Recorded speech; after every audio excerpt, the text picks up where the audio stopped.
ఇంకా పోలీస్ శాఖ వారికి డిసిపి గారు ఉన్నారు, ఇక్కడ ఉన్నారా? రమేష్ గారు, సురేష్ గారు సార్, మిగతా పోలీస్ శాఖ వారందరికీ నా కృతజ్ఞతలు తెలియజేసుకుంటున్నాను. మా అభిమానులంతా కూడా మీలాగే ఎంతో సుశిక్షితలో అయిన సైనికులు మా అభిమానులు కూడా. ఏది చెప్తే ఒక కంటి చూపు చాలు, నాది ఒక సైగ చాలు, ఇలాంటి వస్తారు. ఎర్ర చేస్తే వాళ్ళు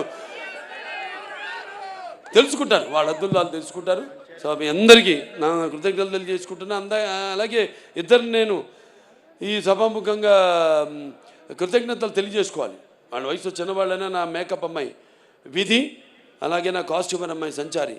ఈ గెటప్ 2.5 గంటలు పట్టేది నాకు, 2 గంటలు సుమారుగా తీయడానికి, 1 గంట పట్టేది. వాడు నేను చెప్పిన టైంకి ఎప్పుడు ముహూర్తం పెట్టి ఆ టైంకి బయలుదేరమనేవాడిని. ఆ ముహూర్తానికి అంటే పొద్దున్న 3:30 అవ్వచ్చు, 4 అవ్వచ్చు, 4:30 అవ్వచ్చు. ఆ టైంకి వాళ్ళు బయలుదేరి పాపం ఎన్నెన్నో లొకేషన్స్తో షూట్ చేసాం. చెప్పారు కచపేకి అని అక్కడ షూట్ చేసాం జార్జియాలో, అలాగే మన రంపచోడవరం అక్కడ షూట్ చేసాం, మోదుగూడెంలో. ఇట్లా చాలా చలి అంటే అప్పుడు వాతావరణం అలా ఉన్నప్పుడు, అక్కడేమో అప్పుడు పెద్ద తుఫాను మనకి ఇక్కడ షూట్ చేస్తున్నప్పుడు రంపచోడవరంలో.